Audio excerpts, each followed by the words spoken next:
Hi there, and welcome back to my lecture on language and ontology in ancient and early analytic philosophy. And today we're going to talk about the Sophist and Wittgenstein. The last time I talked about Wittgenstein and the Sophist. This time we're going to invert the order. And I will be talking primarily about the Sophist today because there's a lot to talk about in the last part of the Sophist from 250 to the end. And so I'm going to dedicate most of my time today to that text. So the last section that we considered in the last lecture ended with the inclusion of both motion and rest in the realm of being. This was the piece which the Eleatic stranger makes between at least a reformed type of materialist position and the friends of the ideas. The Eleatic stranger had pointed out that what has reason has life, and that both of these inhere as capacities in the soul. That's at Sophist 249a 6-7. But the entity which has life, reason, and soul will not be unmoved, and so Theaetetus and the stranger were forced to concede that entities in change were part of being at 249 b2-4. But if all elements of being are in motion, reason would not be possible, for reason requires that which remains the same and always is in the same way and about the same thing, as he writes at 249 b12-c3. The conclusion is that one must reject both the materialist and the extreme idealist positions and say, like in the entreaty of a child, that both the moved and the unmoved are real. That's at 249 c10-d4. So the idea is we need to reject both positions because we need both. Namely, we need to include both motion and rest in the realm of being. The stranger elicited from the commitment that both movement and rest are that there is something which each of them has without being assimilated to the other. And that third thing in the soul which is in the soul, he says, encompasses both movement and rest. And that thing is neither movement nor rest. It is ta'on, which can be translated as being. 250 b8-c8. Now, ta'on in this context is usually rendered by commentators and translators as reality, for example, in Cornford's commentary, which is right here. It's Plato's theory of knowledge again. Rowe translates just being, which I think is correct. But however we translate it, we should be aware that the dialogue as it now develops makes an issue of the linguistic marking of what this third thing is on any description. The stranger recalls at 250 d7 the puzzlement regarding the expression meon, that means not being. I quote, that we were completely puzzled when asked to what the name what is not should bear, you remember. So he's recalling an earlier point in the dialogue where they didn't know what to do with the description meon.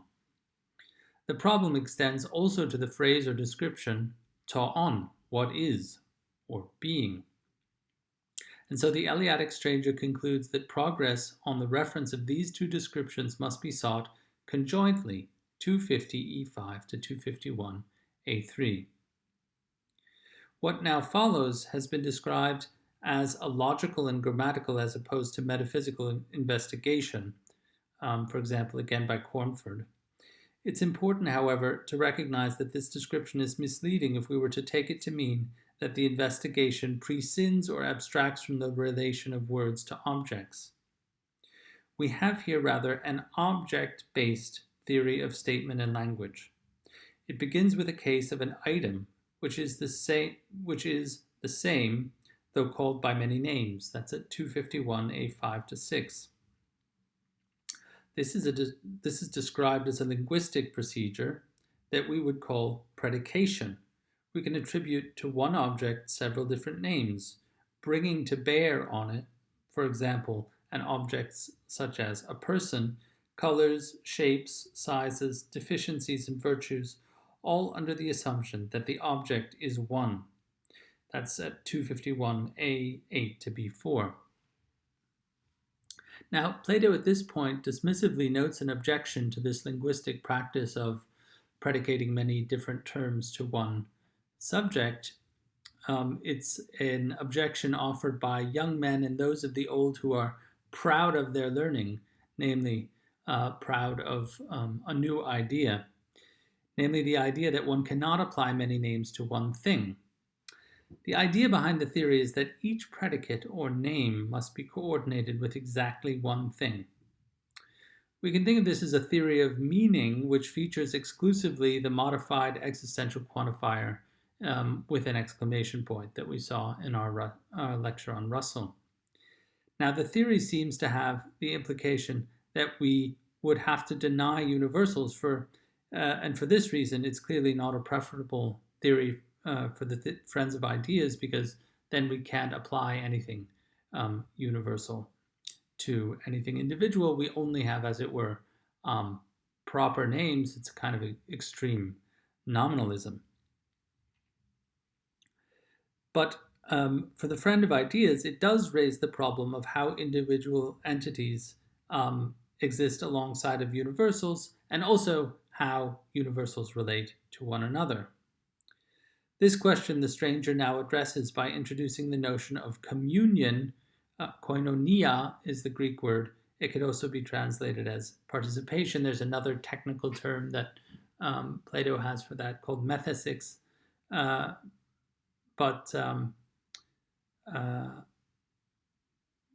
Basically he uses two different terms for a similar concept. The one name per item theorist would deny that movement and rest may commune or share in the idea of being. That's at 251e8 to 10. The stranger proceeds with this model to explain how motion and rest can and indeed must have a share in the form of being. If they did not, all the ontological theories reviewed previously would collapse, as it would neither be possible for movement to be real, nor for rest to be instantiated as a being. To this, the Eleatic stranger adds a self-refutation argument based on the linguistic behavior of the one name per item theorists.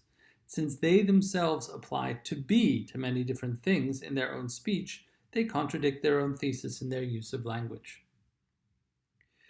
Commentators have brought the one item per name theory in connection with Socrates' dream, the Theaetetus, at 201d.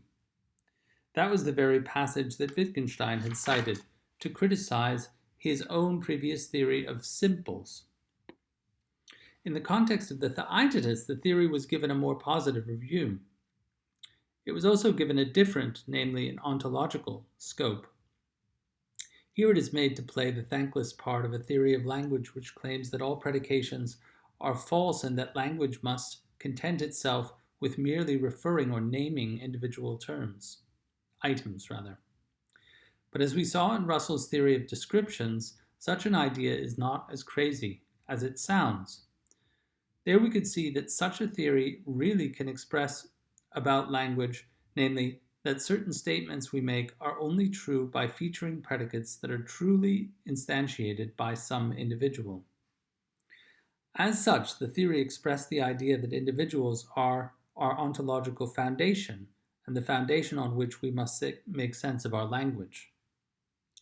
The mere statement, motion exists, for example, is on this theory not a truth function. It only becomes one when we apply it to a concrete particular, such as in the statement, Neptune is in motion. So when the Eleatic stranger gives this theory the bad name of being the prized piece of learning of older gentlemen, we should remain cautious. What is clear is that the path for finding which ideas can have communion with which does not lead to a theory about language, and which do not, has led to a theory about language which is pragmatic in the sense that it is based on the relationship of speech to things.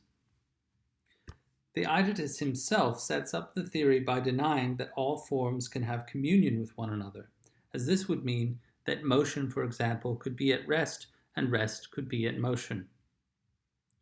This leads to the conclusion that some of the items under consideration may combine and others may not, a conclusion drawn by the Eleatic stranger at 253a in an analogy to letters and sounds. Some letters and sounds are combinable, and some are not, and the knowledge of their combinability is in each case the object of expertise. On this analogy, the stranger comes to identify a science responsible for determining which kinds, gene, are combinable and which are not, i.e.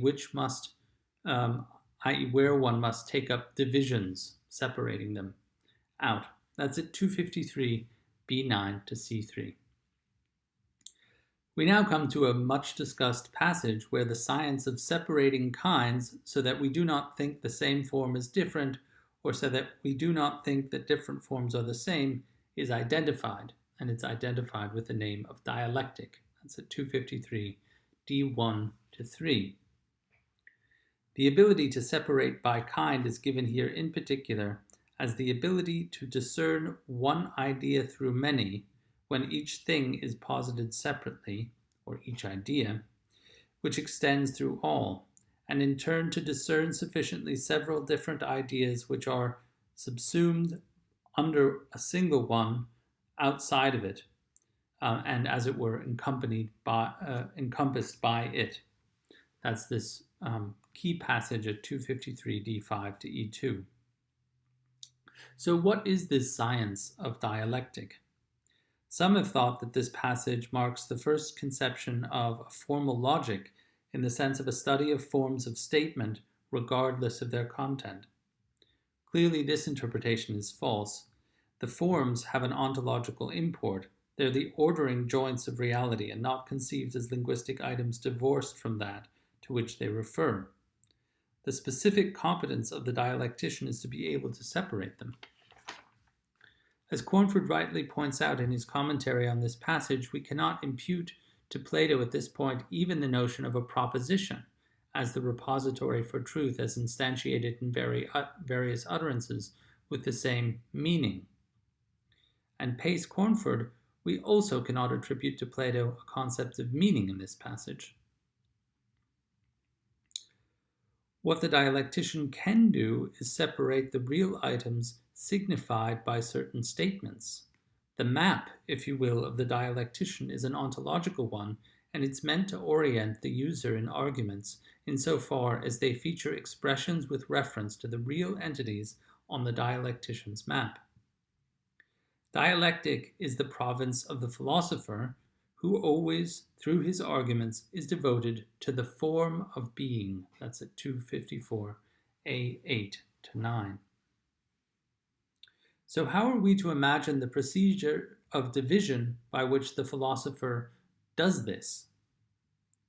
According to an influential interpretation of this passage by a German scholar named Julius Stenzel, the procedure described in 253 D1 to E5 involves two distinct steps: the collection of individual forms in an ascending movement to the most encompassing form at the top of a pyramid, and, inversely, the division of forms pursued by tracing one generic form down into its several subordinate parts until one reaches the infimi species, the lowest kinds, forms such as human being, lion, etc.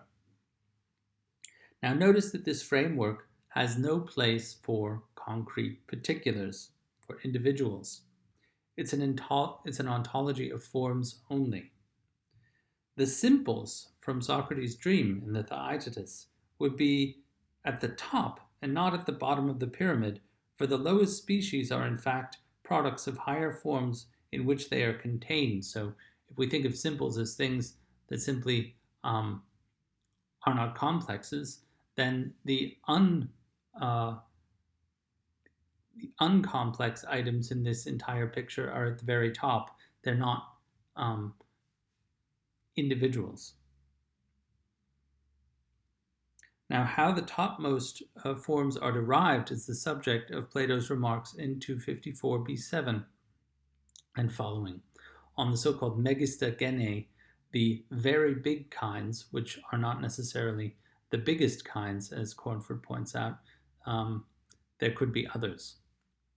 This is prefaced by the statement that each of these kinds is not different from the others by virtue of its own nature, but because it participates in the form of the different. This means that the distinction among the forms is the product itself of their belonging to a certain form. At this passage, or at this point, Cornford is right to emphasize that we should not conflate these big forms, these megista gene, with Aristotle's categories, since, unlike Aristotle's categories, these big forms are not mutually exclusive.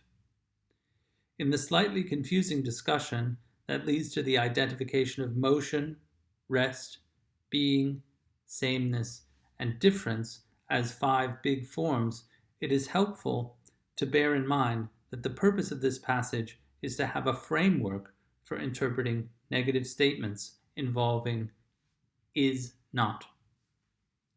The dialogue establishes that motion and rest both participate in being, and that each participates in both same and different by being self-identical and different from the other.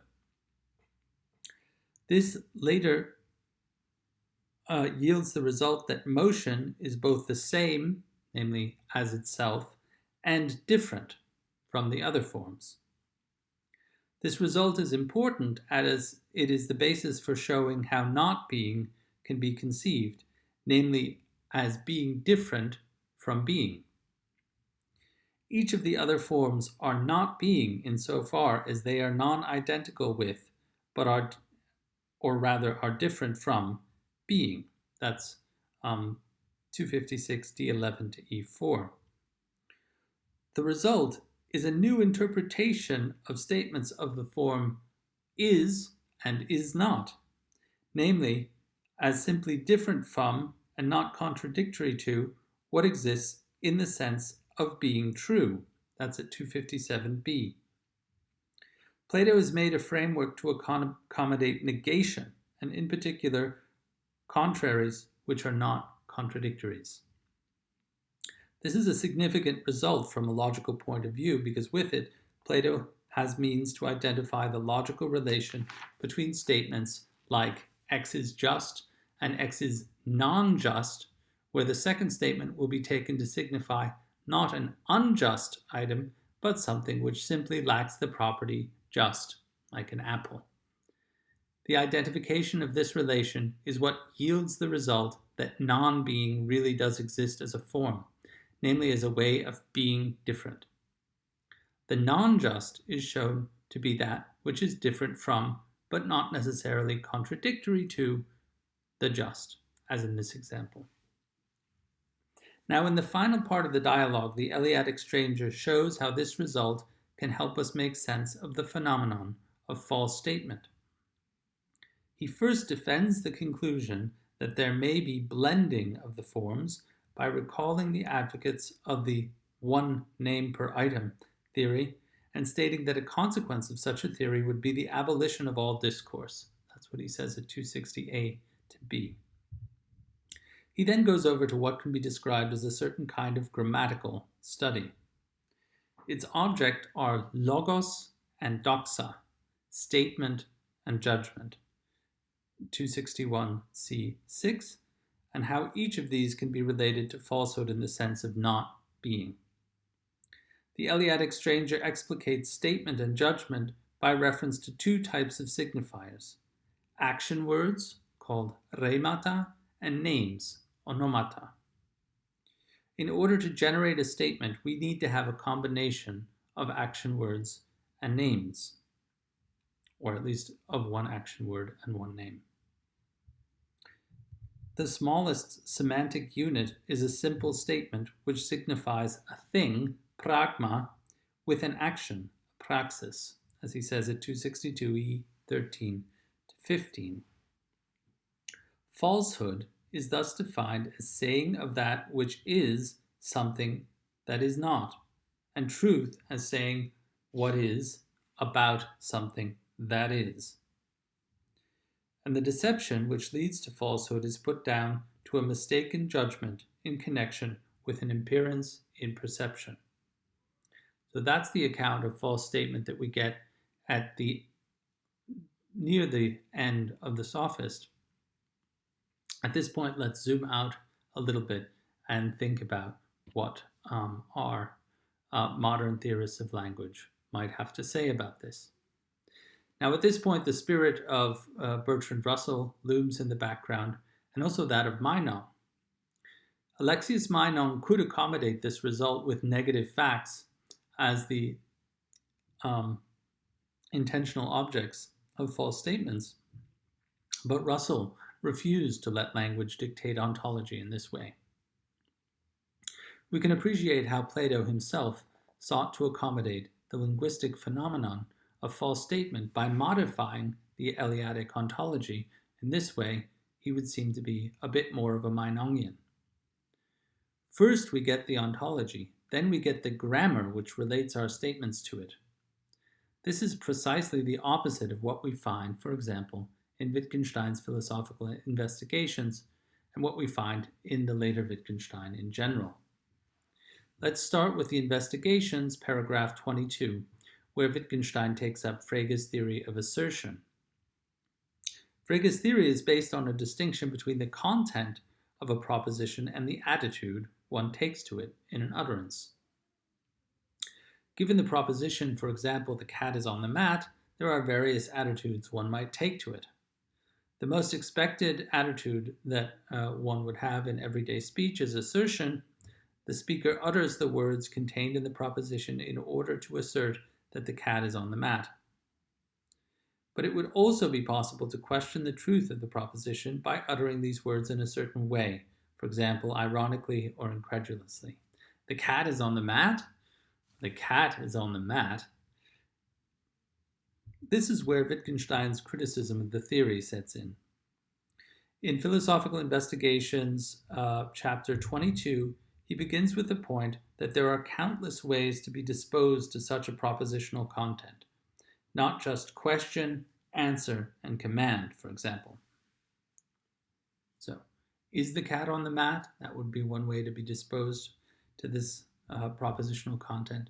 And another way would be let the cat be on the mat, or to say the cat is on the mat in such a way as to indicate that that should be the result of whatever action you're implicitly asking the addressee of the statement to do.